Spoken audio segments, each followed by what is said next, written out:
মাগুমা তো যাক প্রিয় ভিউয়ার্স, আমি যে জিনিসটা আপনাদেরকে দেখানোর চেষ্টা করছিলাম সেটা হচ্ছে যে আপনার যে ভারতে যে বাংলাদেশের হাই কমিশনারের যে কার্যালয় আছে সেইখানে কিন্তু আপনার ভারতীয় যে আপনার মানুষ আছে তারা কিন্তু আপনার এখানে আপনার আপনার যে আপনার তাণ্ডব আপনারা দেখলেন যে সেই তাণ্ডব কিন্তু তারা চালিয়েছে। এটা অত্যন্ত দুঃখজনক বিষয়। তো দুঃখজনক বিষয় হলেও এখানে আবার কিছু কথা আছে। কথাটা হচ্ছে এই সুযোগটা কারা করে দিচ্ছে? এই সুযোগটা করে দিচ্ছে যে উপদেষ্টাদের কিছু কথা, উপদেষ্টাদের চালচলন, উপদেষ্টারা ভারত নিয়ে ভারত বিরোধী কথাবার্তা এবং ভারতের সাথে যে আপনার আচরণ, এটাতে কিন্তু তারা ক্ষুব্ধ।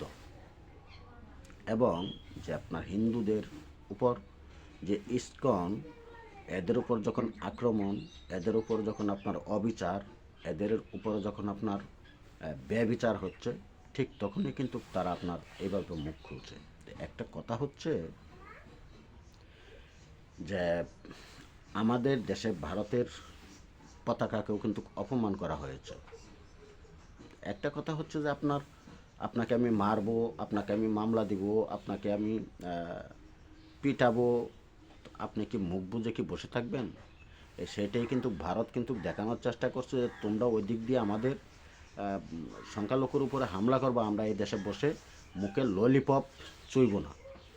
তো এটারই একটা। তো এখন এই যে উপদেষ্টাদের যে আপনার কার্যকলাপে আজকে এই পর্যায়ে চলে গেছে, এটা কি সামাল দিতে পারবে? আমার মনে হয় না। কারণ তারা সীমান্তে চলে আসছে, সীমান্তে চলে আসার চেষ্টা করতেছে, পায়ে তারা করতেছে। এখানে অনেক কিছু আরও দেখার বাকি আছে। আর এইগুলি আপনার সৃষ্টি করার জন্য যে বর্তমান উপদেষ্টারা আছে, বর্তমান আপনার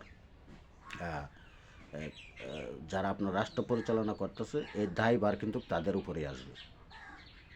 এটি হচ্ছে যে বাস্তব। সবাই ভালো থাকবেন, সুস্থ থাকবেন। আল্লাহ হাফেজ।